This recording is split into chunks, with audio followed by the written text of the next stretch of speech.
There is a photograph that freezes a moment both innocent and haunting. A young man kneels in the grass, surrounded by the Asmat people of New Guinea. He is smiling, radiant, almost glowing, as if he belongs in their world. His shirt is wrinkled, his cameras hang heavy from his neck, and his hands rest calmly on his lap. Around him, the Asmat move in rhythm, their bodies painted, their skirts swaying, their eyes casting both curiosity and calculation at the outsider in their midst. That man was Michael Rockefeller. To the world, he was the son of Nelson Rockefeller, the powerful governor of New York, and the grandson of John D. Rockefeller, one of the richest men in history. A name that carried wealth, power, and influence across the globe. But here, in this remote village on the edge of the world, none of that mattered. To the Asmat, he was just another man, a stranger, fascinating, yet fragile. This single image captures a paradox, a bridge between two worlds. One of modern privilege, polished cities, and endless ambition, and another of primal tradition, untouched forests, and rituals that stretched back thousands of years. Michael sits smiling, unaware, or perhaps unwilling to accept, that this photograph would soon become part of the prelude to one of the greatest mysteries of the 20th century. Because just weeks after this moment, Michael Rockefeller would vanish into the jungles of New Guinea and never be seen again. But how did he get here? What drove the heir of America's most powerful dynasty to trade marble halls and mansions for mosquito-infested swamps and tribes who lived and died by their own brutal codes? To understand that, we must step back into Michael's world before this picture was taken. Michael was born in 1938 into unimaginable privilege. His childhood was lined with elite schools, private tutors, art collections, and dinner tables where presidents and billionaires were guests. Yet privilege, as history often shows, is not immunity from longing. And Michael longed for something real, something raw, something no inheritance could buy. Unlike his father, Nelson, who craved political power, or his grandfather, John D., who built empires from oil, Michael was restless in another way. He was fascinated by anthropology, by art, by the strange and the unfamiliar. To him, modern life in New York was sterile, predictable, suffocating. He wanted something untamed, something that could cut through the layers of comfort that had been built around him since birth. In 1961, he found it in New Guinea. At the time, this corner of the world was barely touched by Western civilization. Dense jungles, uncharted rivers, and tribes whose first encounters with outsiders had been marked by both fascination and blood. To an anthropologist, it was a goldmine of discovery. To Michael, it was more than that. It was a calling. He traveled there as part of an expedition with Harvard's Peabody Museum, documenting the Asmat people, their carvings, their rituals, and their way of life. The Asmat were known as master woodcarvers, producing art unlike anything in the Western world. But they were also feared, because for centuries, they were warriors, headhunters, and, in whispers too chilling to ignore, cannibals.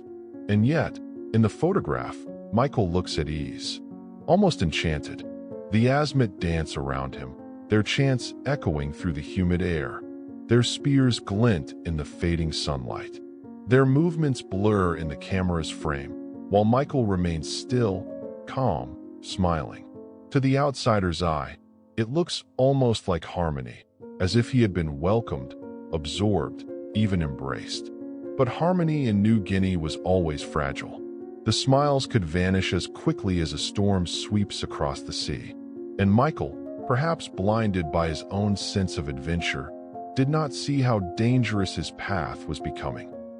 Because beneath the surface of every handshake, every shared laugh, and every carved wooden figure exchanged between Michael and the Asmat, there was an unspoken truth.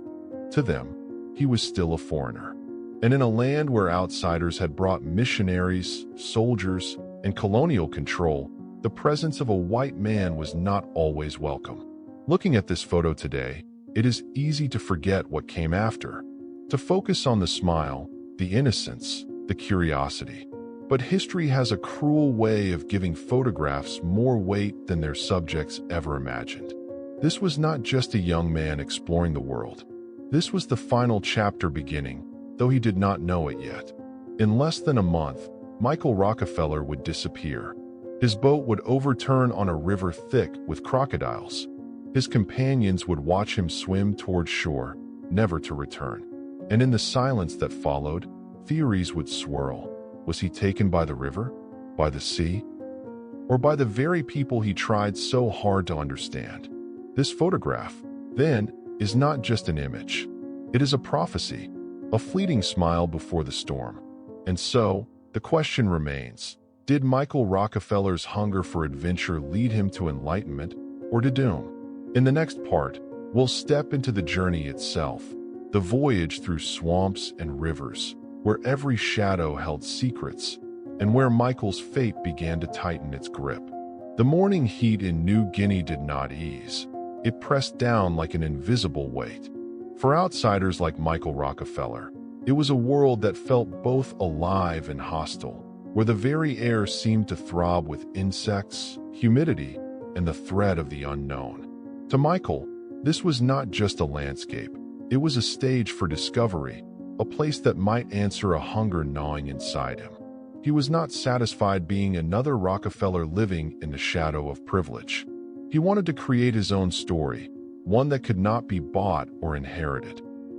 And so, he pushed further into the untamed wild, armed with little more than his will and the fragile confidence of youth. By late 1961, Michael had immersed himself in New Guinea's interior.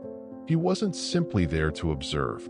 He was there to collect artifacts, carvings, and sacred relics made by tribes that few Westerners had ever encountered. Some called it anthropology, others called it exploitation. To Michael, it was proof that he was doing something different, something bold. Each carved ancestor figure he purchased or persuaded from a local family felt like a triumph, but also like a trespass. Because in the eyes of the Asmat people, the tribe whose lands he had entered, these wooden figures were not art. They were spirit, memory, the very essence of their dead carved into form. To take them was not a transaction. It was to disturb the dead themselves. Michael's journals from those months reveal his fascination. He wrote of men in elaborate headdresses, bodies painted with ash and ochre, and chants that rose like thunder under the canopy. Yet between the lines was also unease. He noted the suspicion in their eyes, the way silence could turn heavy, the way conversations would halt when he entered a hut. He had money, supplies, and authority, but here those meant nothing. In the forests of New Guinea, power belonged to those who knew the land, the rivers, and the unseen forces that Western maps could never capture. To make sense of this, Michael leaned on his companions. René Wassing, a Dutch anthropologist, was his partner, his interpreter, and at times his tether to reason. Wassing had lived long enough among the tribes to know that Western impatience was dangerous here. He urged caution, but Michael's ambition often pressed them forward. The Rockefeller name may have opened doors in New York, but in the swamps of New Guinea, it only carried the weight of arrogance. The young heir believed he could carve his place in history by carving into someone else's. That belief would drive him further, until the line between boldness and recklessness blurred completely. The rivers became their highways, long stretches of dark water framed by trees, so tall they seemed to touch the sky. Crocodiles slid silently just beneath the surface. Storms erupted without warning, turning the water into a violent churn. And all the while, Michael pressed forward, deeper into Asmat territory. What he sought were not only the figures, but the experience of being there, the chance to say he had touched the edge of the world. But the edge is not a safe place. It cuts as easily as it reveals. By November, his collection of Asmat carvings was growing. Some of these would eventually end up in New York's Museum of Primitive Art, curated by his father Nelson Rockefeller. But here, in the swamps where they came from. Their removal stirred quiet fury. Imagine strangers walking into a cathedral, lifting saints from their pedestals and sailing away. That was what Michael had done, perhaps without realizing how deep the wound went. The Asmat were a people scarred by decades of colonial exploitation and violence. Dutch patrols had entered their villages, demanding submission and leaving destruction in their wake. To many, Michael was not an adventurer. He was another intruder. Still, Michael pushed forward. His letters home spoke with a youthful excitement, painting his journey as one of discovery. To his friends in America, he was a restless spirit chasing something authentic. But to those who knew the land, danger was already circling. The rivers narrowed. The villages grew wary, and whispers followed him.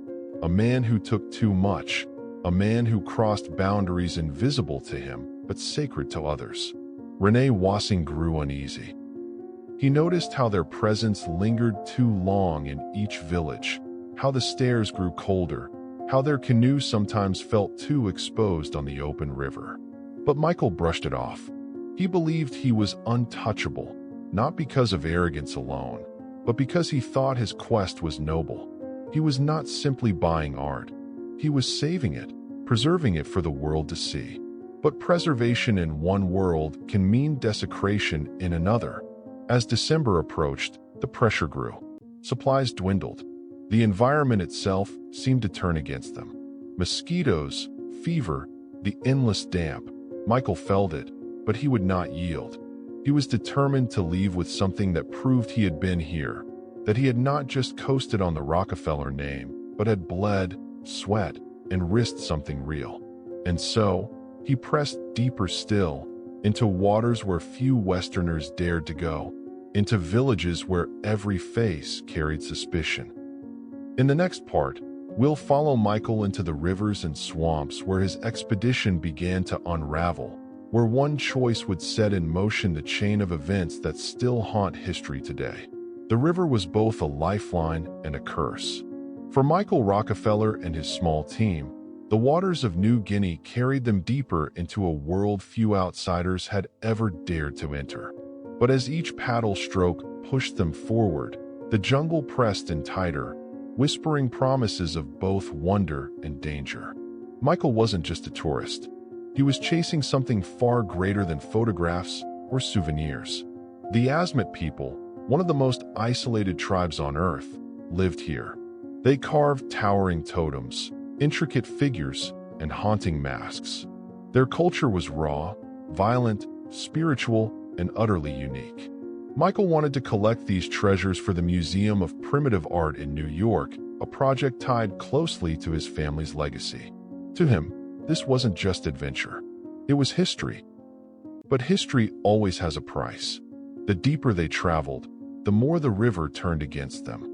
It was a living thing, choked with vines, its currents twisting violently without warning. One wrong move, and the canoe could flip. The water was alive with crocodiles that surfaced like shadows and disappeared just as quickly, leaving ripples that hinted at unseen power below. Even the trees seemed alive, their roots clawing into the water, their branches forming dark tunnels that swallowed the sun. For days, the expedition endured swarms of mosquitoes so thick they felt like smoke. Their food spoiled in the humid air. Equipment broke. At night, they heard drums echoing faintly through the jungle.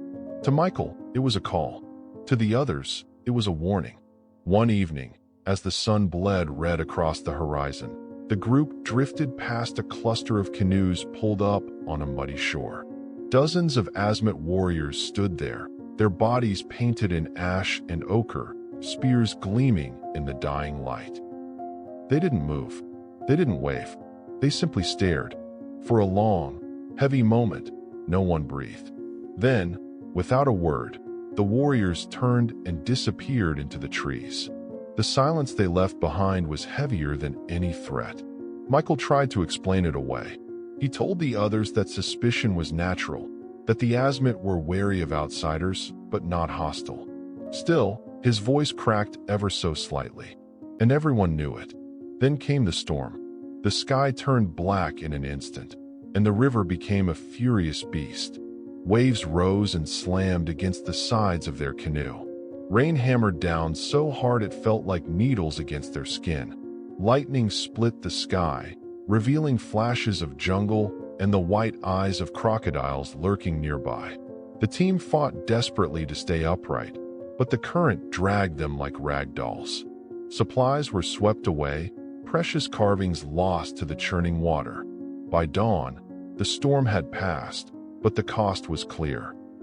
They were exhausted, soaked, and half their equipment was gone. The river had shown them who was in control, and it wasn't them. And yet, Michael refused to turn back. This was the moment that revealed the divide within the group. Some saw the journey as reckless, bordering on suicidal. But Michael's eyes burned with determination. He hadn't come all this way to retreat. The danger, the hostility, even the threat of death, these weren't obstacles. They were proof that what he sought had value. That night, around a sputtering fire, Michael spoke quietly to one of his companions. His words carried the weight of obsession. If we stop now, the story ends here. But if we keep going, the story will live forever. Those words would echo long after the fire died, because in chasing immortality, Michael had already stepped across an invisible line. The jungle had stopped being a backdrop. It had become a character in his story, a relentless force that tested him, pushed him, and perhaps even judged him. Every mosquito bite, every suspicious glance from the azimuth, every shiver of fear in the night was part of a larger trial. And soon, that trial would demand its ultimate price. Michael Rockefeller leaned against the edge of the wooden canoe, his face damp with the heat of the New Guinea sun. The river carried him deeper into a world that few Westerners had ever truly seen. A labyrinth of swamps, jungles, and tidal waters that seemed alive, as if every ripple and shadow concealed its own secret. The farther he went, the more it felt as though civilization was being stripped away piece by piece, replaced by something primal, raw, and ancient. But this was exactly what Michael wanted. He wasn't searching for comfort or luxury. He wasn't content to live as the quiet son of a powerful family, defined only by his last name. He was searching for meaning, for discovery, for the kind of validation that came not from inherited wealth, but from risking everything. That hunger drove him forward, even as the expedition grew more dangerous with every mile. The azimuth territory was no ordinary landscape. It was a place where the air was thick with the buzz of insects, where crocodiles slid silently beneath the water, and where every tree root seemed twisted into the shapes of spirits. The Dutch colonial government had maps, but they were vague at best, broad strokes of coastline and rivers without detail. To the tribes who lived here, however, every bend in the water and every grove of trees was layered with meaning, with stories, with blood. Michael had read about the azimuth. Anthropologists described them as one of the last untouched warrior societies on Earth. They were master carvers, creating elaborate ritual objects, shields, and totems that reflected their belief in the cycle of life and death. But they were also feared. Their traditions of headhunting and cannibalism had made them infamous among outsiders, a people both admired for their artistry and feared for their violence. For Michael, this was not a reason to turn back. It was the very reason he had come. But others on the expedition were not so eager. René Wassing, a Dutch anthropologist traveling with him, was far more cautious. To René, the journey was not just uncomfortable, it was reckless. The river systems were treacherous, the currents unpredictable, and storms could roll in without warning. The outboard motor that powered their canoe was temperamental, coughing and sputtering at the worst possible times. To be stranded here without fuel or equipment was not an inconvenience. It was a death sentence. Still, Michael pressed on. He had already collected dozens of artifacts, shields with spirals of ochre paint, drums carved from hollow logs, and intricate carvings of human figures locked in poses of ritual power. Each piece felt like a fragment of another world, one that might never exist again as modernity crept in. For him, this wasn't just a collection. It was preservation, proof of a culture that the rest of the world didn't understand. But the deeper they went, the more they began to feel the weight of being outsiders. Villages grew wary of their arrival.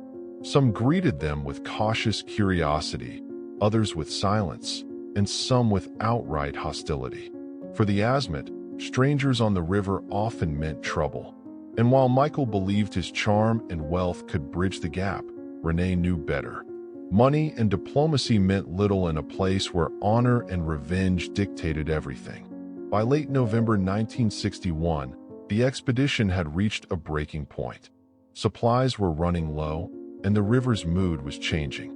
Storm clouds gathered almost daily, the rains turning the water into a roiling, muddy current that threatened to capsize even the strongest canoe.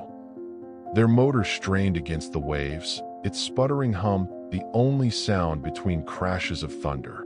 It was during one of these storms that the turning point arrived. The canoe, heavy with artifacts and gear, was hit by a sudden surge of wind and rain. Water sloshed over the sides, drenching everything: maps, food, even the precious carvings Michael had risked so much to acquire. The motor choked, coughed, and then died. Panic rippled through the crew as the current seized the helpless boat, dragging it toward the mangroves. Michael's heart pounded. To him, this was a test, the kind of trial that separated men of destiny from men of comfort. He grabbed a paddle and fought the current, his arms straining, his shirt clinging to his skin. But for every foot they gained, the river pulled them 2 feet back. Renee shouted orders, his voice cracking with fear. The crew bailed water with their hands, desperate to keep the canoe afloat. Hours passed. The storm eased, but the damage was done. They were far off course, their supplies soaked, their motor unreliable, and their spirits fraying.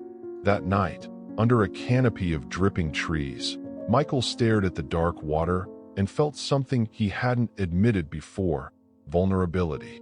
For all his wealth, for all his determination, he was just a man in a land that did not care about his name or his ambition. Here, he was not Rockefeller. Here, he was prey to the river, to the storm, and perhaps even to the people whose land he had entered. Yet instead of turning back, Michael grew even more resolved. "This is where history is made," he whispered to Renee, as if to convince himself. "We can't stop now. If we turn back, all of this, everything we've risked, will be for nothing." Renee looked at him, drenched and exhausted, and saw something he couldn't quite explain. It wasn't madness exactly, but it wasn't reason either. It was obsession, the kind of obsession that blinds men to danger until it is too late. The river had shifted, both literally and metaphorically. What began as an adventure was becoming a survival story. And as the canoe drifted into the unknown, every decision would now carry the weight of life and death.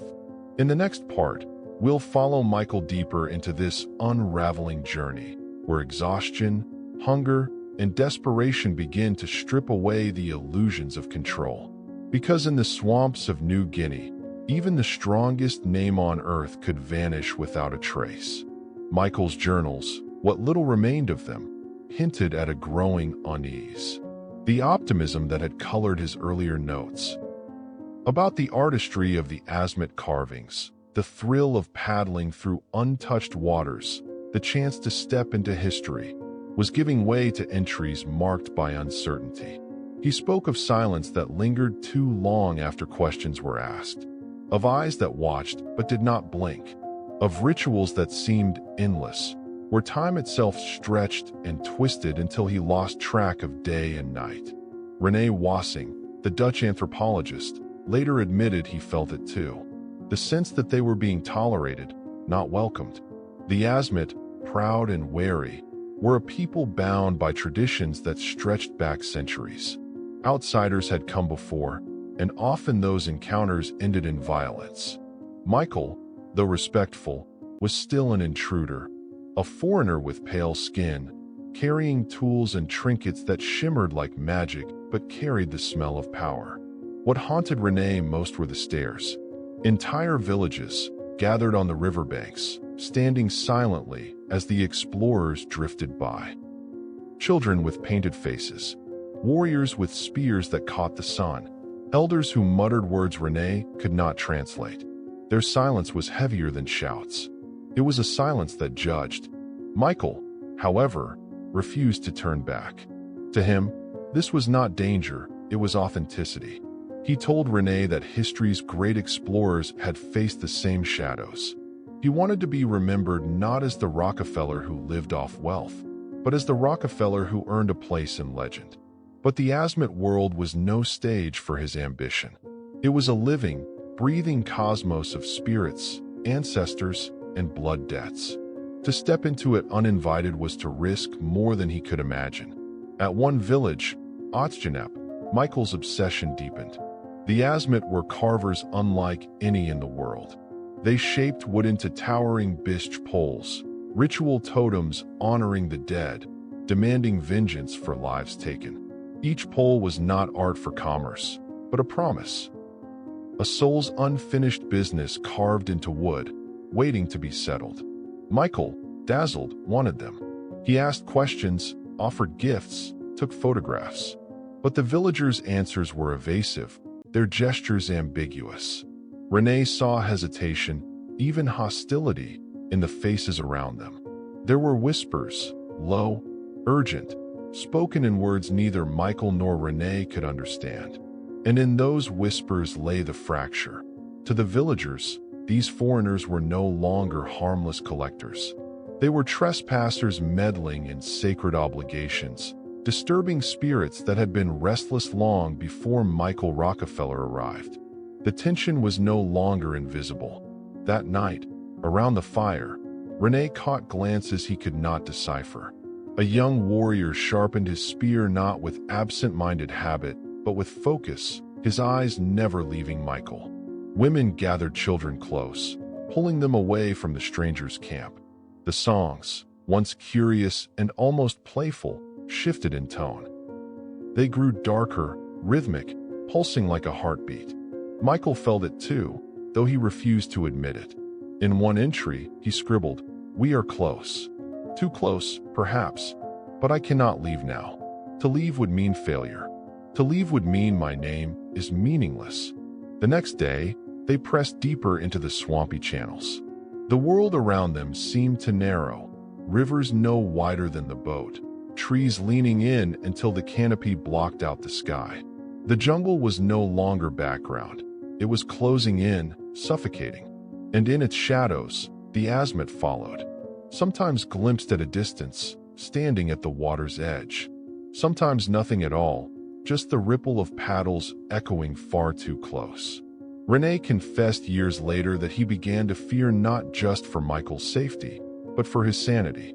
The young Rockefeller's determination had hardened into something unrecognizable. He laughed at dangers, pushed past warnings, dismissed the dread that gnawed at Renee's nerves. "You don't understand," Michael told him one night. "This is what it takes to be remembered, to step into the unknown and not flinch." But history would remember Michael not for conquest, but for vanishing.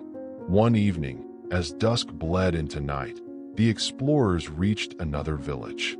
Fires burned along the shore, their smoke curling into the darkening sky. The villagers did not cheer or approach. They stood still, lining the shore like shadows carved from wood. The silence was suffocating. Michael raised a hand in greeting. No one moved.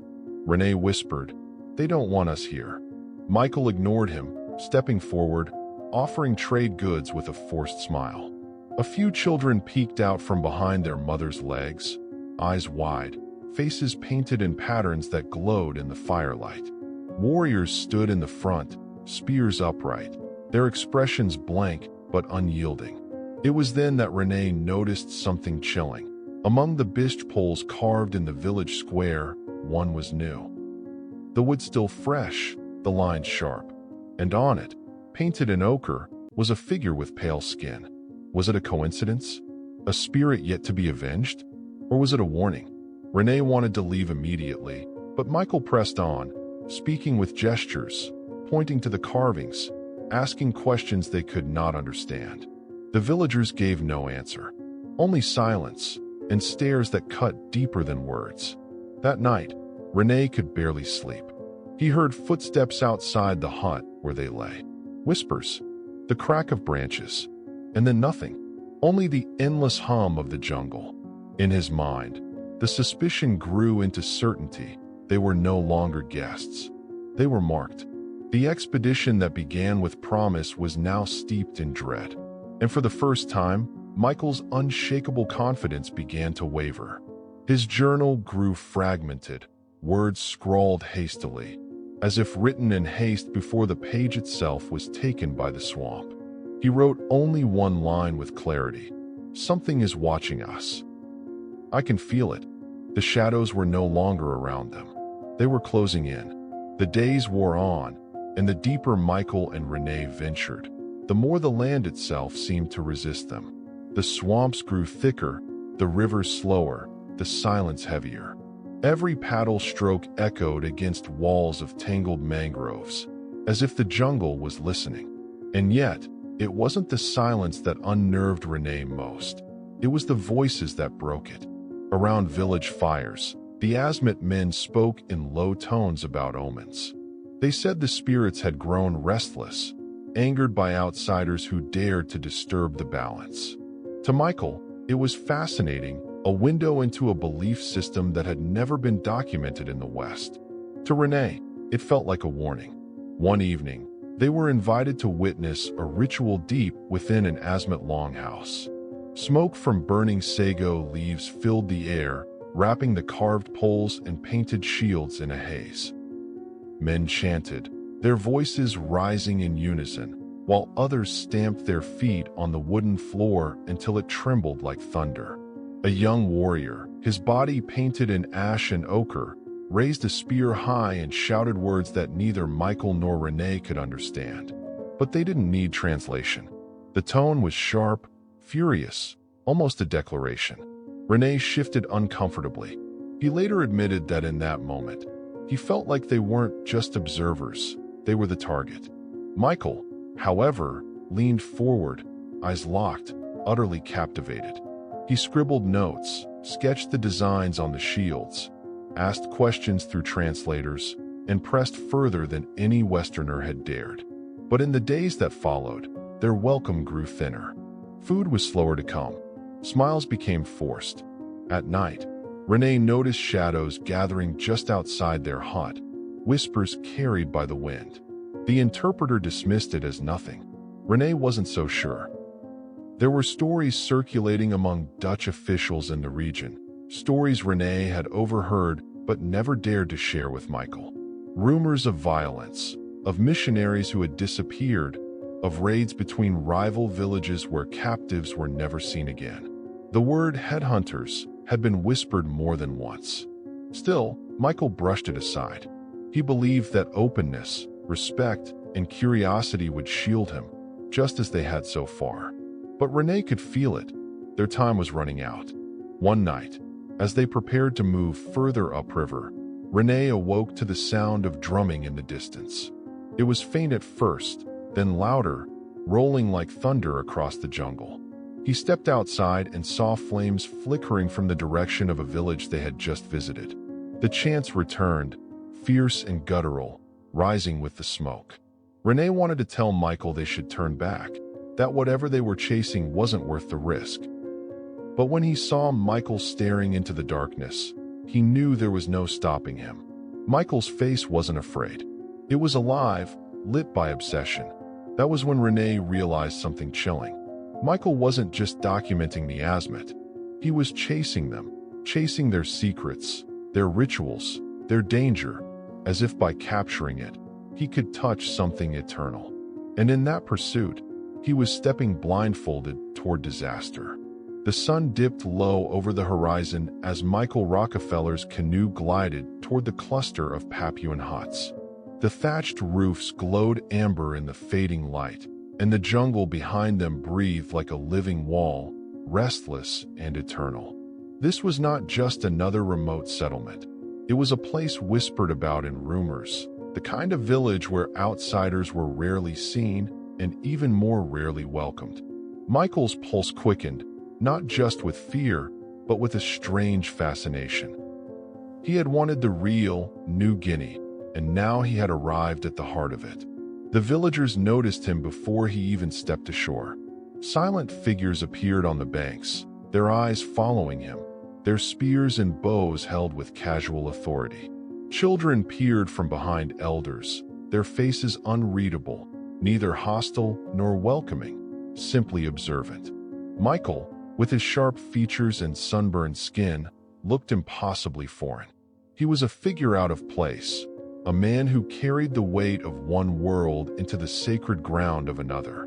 He raised his hand in a cautious greeting, recalling the little phrases of the Asmat language he had practiced. His words were clumsy, broken, but his tone was gentle. For a moment, the villagers said nothing. Then, slowly, an elder approached. His movements were deliberate, his face marked with scars that told stories of battles, rituals, and survival. The elders studied Michael the way one might study a strange animal. Curious, cautious, waiting to see if it was dangerous. Michael offered small gifts, beads, metal tools, cloth, objects he had been told would bridge gaps, tokens meant to symbolize goodwill. The elder accepted them without expression, then raised his hand to the others. It was not quite an invitation, not quite a warning, but it allowed Michael to step from his canoe onto the soft earth of the village. The air grew heavier as the night settled in. Fires were lit, casting long shadows on the carved totems that ringed the huts. These were not decorations. They were symbols of ancestors, guardians of the people, and reminders of traditions older than any empire Michael had ever known. He tried to absorb every detail, the rhythmic chants drifting from one hut, the smell of roasted sago, the painted faces of men preparing for rituals. He wanted to capture it all, to write about it, to show the world the raw beauty of this place. But beneath that curiosity was a pulse of unease. One of the villagers, younger and sharper-eyed than the rest, gestured to Michael to sit by the fire. As he did, the circle tightened. Dozens of eyes studied him, their silence louder than any chant. He realized he was no longer an observer. He was the observed. Every movement he made, the way he touched his clothes, the way he glanced at the weapons leaning against the hut, the way his pale hands reached for food, was noted, weighed, judged. He forced himself to remain calm, but his mind raced. He remembered the warnings whispered by other anthropologists. Not all encounters end in friendship. Some end in violence, in stories that vanish into the jungle. And the Asmat, in particular, carried a reputation that both fascinated and terrified outsiders. Their rituals of headhunting, though officially discouraged, were not relics of the past. They were living traditions deeply tied to their worldview. Michael, whether he admitted it or not, had stepped into a society that believed power was taken, not given. As the fire crackled, the elder began to speak. His words, translated haltingly by a man who knew fragments of Dutch, carried a weight Michael could feel even without full understanding. The elder asked why he was here. What did he want? What had he come to take? Michael tried to answer, explaining his desire to learn, to understand, to honor their ways. His voice was steady, but inside he was unraveling. Because even as he spoke, he could sense something unspoken pressing on the air, something that went beyond curiosity. The villagers weren't simply asking what he wanted. They were asking if he belonged. The night stretched longer than Michael expected. Stories were told in voices he could not decipher. Laughter broke out in bursts that excluded him, and the rhythm of drums began to pulse through the village like a heartbeat. He smiled when others smiled, nodded when others nodded, trying to weave himself into the fabric of the moment. Yet deep down, he knew he was not part of it. He was a thread from a different cloth, forced into a pattern that resisted him. When the ritual dancing began, Michael's fascination ignited again. Men painted in ash and red ochre moved with primal grace, their spears gleaming in the firelight. They stomped, shouted, and shook the earth with a power that felt both mesmerizing and terrifying.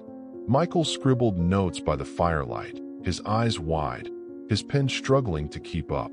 He believed he was witnessing something rare, something precious. But to the villagers, his writing was strange, even suspicious. They watched his movements closely, whispering to one another. At one point, the young villager who had guided him leaned close and whispered something Michael couldn't fully understand. The words were fragmented, but the tone was unmistakable, a warning. Something about staying close, about not wandering at night. Michael nodded, though his curiosity burned hotter than his fear. Later, as the fire dimmed and the chant softened, Michael found himself staring at the carved totems again. Their hollow eyes seemed to follow him, their shadows twisting in the flickering light.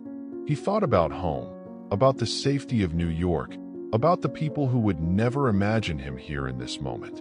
He thought about his father's ambition, about the Rockefeller name, about the weight of legacy pressing down on him.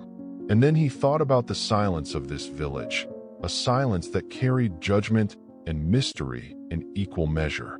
For a fleeting second, he wondered if he had crossed a line that could never be uncrossed. The next morning, the villagers would decide what to do with this foreigner who had drifted into their lives. Would he be a guest, tolerated but never trusted? Would he be a resource, someone whose possessions were more valuable than his presence? Or would he be something else entirely, a symbol, a sacrifice, a chapter in their story that he could never control? Michael did not know the answer, but as he drifted into uneasy sleep, he felt the weight of 100 eyes still on him, glowing in the dark like embers that refused to die. Because in this village, he was no longer an adventurer or an anthropologist. He was something far more dangerous. He was a question, and in the Asmat world, questions were answered not with words, but with action. The morning sun rose over the village like a blade of fire cutting through the mist. Michael woke with the unease of a man who had slept under watchful eyes. His body was stiff from the ground, his mind fogged from half-dreams where shadows had circled him endlessly. For a moment, he tried to shake it off, telling himself this was simply another stop in his journey of discovery. But as soon as he stepped outside, the looks on the faces around him told a different story. The villagers moved with quiet precision, their eyes darting toward him and then away, as if his very presence had shifted something beneath the surface. Women gathered their children closer. Men sharpened their spears not in preparation for a hunt, but while staring directly at him. Michael felt it, an unspoken tension thickening the air like storm clouds building over the sea. At first, he tried to convince himself this was nothing. He had seen stares before, suspicion from tribes wary of outsiders. But this felt different. This was not suspicion, it was calculation. He was no longer a visitor being weighed for curiosity. He was being measured for something else. Michael walked slowly toward the edge of the village, hoping the open air would calm him. The jungle loomed close, its branches swaying as if whispering secrets he wasn't meant to hear. Behind him, 2 young men followed. Not close enough to speak, but not far enough to ignore. Every step he took, they mirrored. Every pause he made, they stopped too. It was then that Michael noticed something chilling. The gifts he had offered the day before, the beads, the tools, the cloth, were gone. Not simply accepted, but hidden away, as though erased from view. And in their place, something else had appeared, spears arranged upright in the ground near the fire, their sharp points catching the morning light. He felt a ripple of dread. Gifts were supposed to build trust. If they had been tucked away, concealed, it meant something had shifted in the night. His presence was no longer being weighed by the worth of what he offered. It was being weighed by the worth of what he was. Michael tried to recall the fragments of warning given to him the night before. Stay close. Do not wander. The words played in his mind, looping with growing urgency. His instincts told him to leave, to retreat to the safety of the canoe, to push off into the river and never look back. But another part of him, the part driven by pride, by stubbornness, by the hunger to prove himself, kept him rooted. To flee now would mean admitting failure, and failure was not something a Rockefeller allowed. As the day stretched on, Michael forced himself into the rhythm of the village. He watched the men carve canoes, the women prepare food, the children mimic the movements of warriors with tiny wooden spears. He smiled, nodded, wrote in his notebook. But the smiles were not returned, the nods went unanswered, and every mark of his pen seemed to deepen the distance between him and them. At one point, he caught sight of a group of villagers gathered near a hut, speaking in low tones. Their voices were sharp, urgent, accompanied by glances in his direction. Michael strained to understand, catching only fragments. Words about strangers, words about spirits, words about balance being broken. He didn't need full translation to know that the debate was about him. By nightfall, the atmosphere had thickened into something unbearable. Fires burned brighter than the night before, and the chants carried an edge that made his skin prickle. He was again invited, or perhaps compelled, to sit near the circle. This time, however, the circle closed tighter. The faces around him gleamed with firelight, their expressions unreadable masks. As the elder spoke, his voice booming with authority, Michael's interpreter leaned close, whispering just enough for Michael to understand. The elder was asking questions again. Why was he here? What was he seeking? What would he give in return for the knowledge he took? Michael tried to answer with honesty, with humility. But even as he spoke, he saw the glances between the men, the tightening of jaws, the subtle shift of spears being pulled closer to their owners. The words no longer mattered. The decision was being made in silence, in glances, in the collective will of the village. Then came the moment that seared itself into Michael's memory. A young boy, no older than 10, broke from the crowd. He pointed directly at Michael and said a word that needed no translation. A word tied to death, to the taking of life, to the rituals Michael had only read about in anthropological reports. The firelight danced in the boy's wide eyes as he repeated it, louder each time. The villagers did not silence him. They listened. Michael's stomach turned cold. He was no longer simply a guest or an outsider. He had become a possibility, an answer to a question only they could ask and only they could answer. That night, lying awake on the hard ground, Michael realized how close the line had become. One step too far, one wrong word, one misunderstood gesture, and he would cross from curiosity into danger, from visitor into victim. He thought about the river, about escape, about survival. But he also thought about his family, about the weight of the Rockefeller name, about the humiliation of retreat. He told himself he would stay just one more day, just one more, and then he would leave. But in the silence of the jungle, as the drums echoed into the night, he couldn't shake the feeling that he had already stayed too long, because whispers had turned into decisions. And decisions, in the Asmat world, were rarely reversed. The dawn of the next day carried no relief. Michael awoke to the sound of drums, low and rhythmic, echoing from deep within the jungle. Unlike the celebratory beats he had heard before, these were slower, heavier, as if announcing something inevitable. The air itself felt charged, every breath thick with unease. He sat up, his eyes scanning the village. Men gathered near the fire, their spears aligned in a neat row, each point glinting as the sun rose higher. The women no longer approached him with food or curiosity.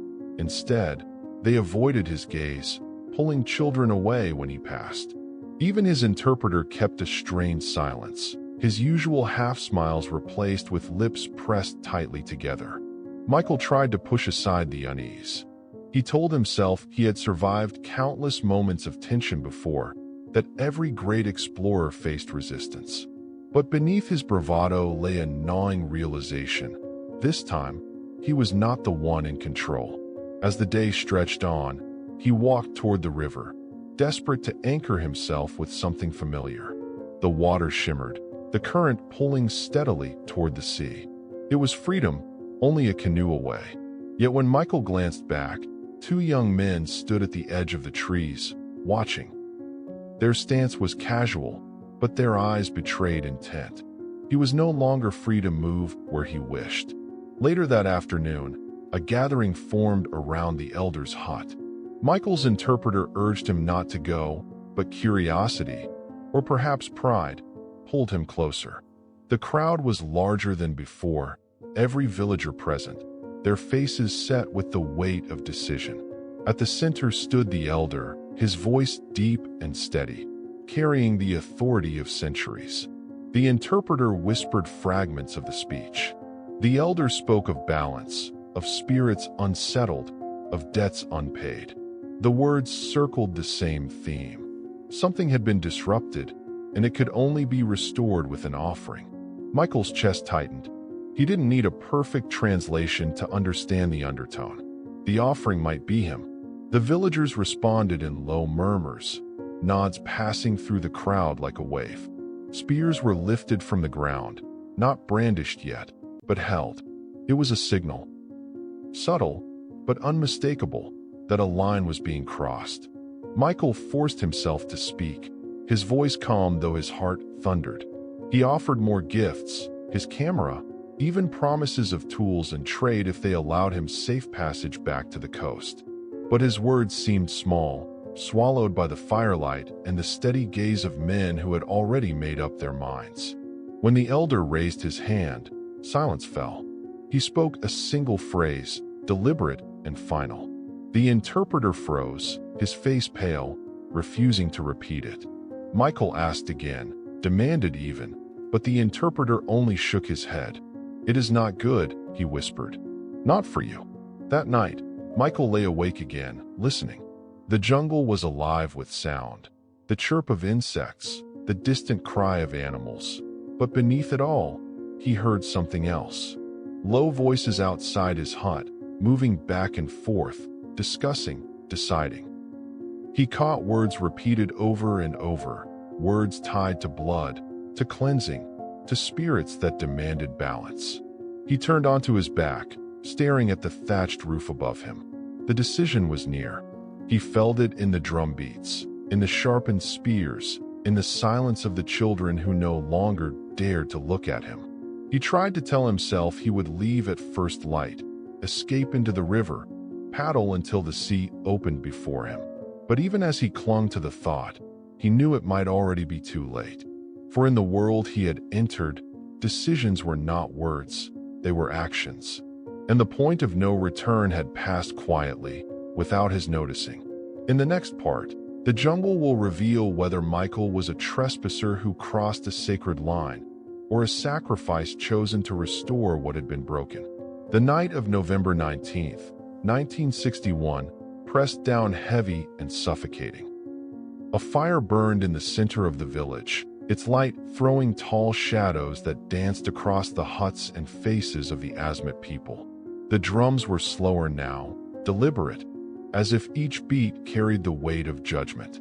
Michael sat on the edge of his small sleeping mat, every sense on edge.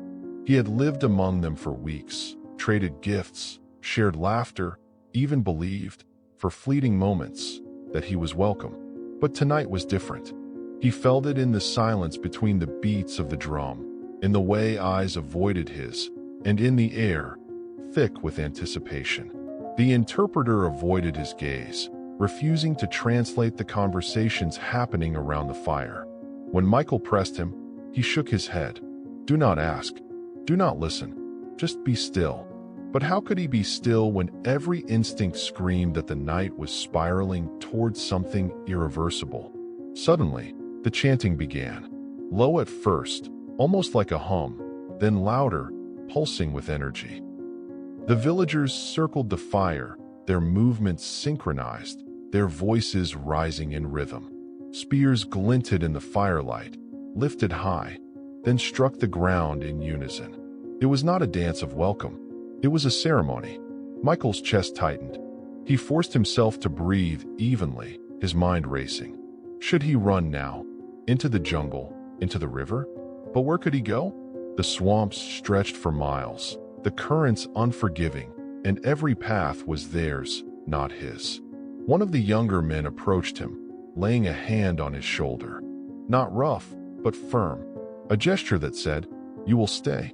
Michael tried to smile, but his lips trembled. His body betrayed him, sweat dripping, hands clenched tight. The elder raised his staff. The chant stopped. Silence, vast and suffocating, filled the air. He spoke a phrase that cut through the night like a blade. The interpreter lowered his head, refusing to say it out loud. But Michael didn't need words anymore. He understood. The villagers began to close in, step by step. Spears angled not outward, but inward.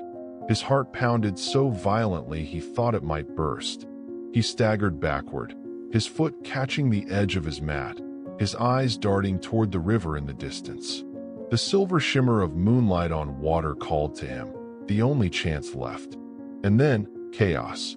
The chants resumed, louder, faster, the circle tightening. Michael pushed past one of the men, his body fueled by raw panic. He stumbled into the clearing, legs pumping, breath ragged.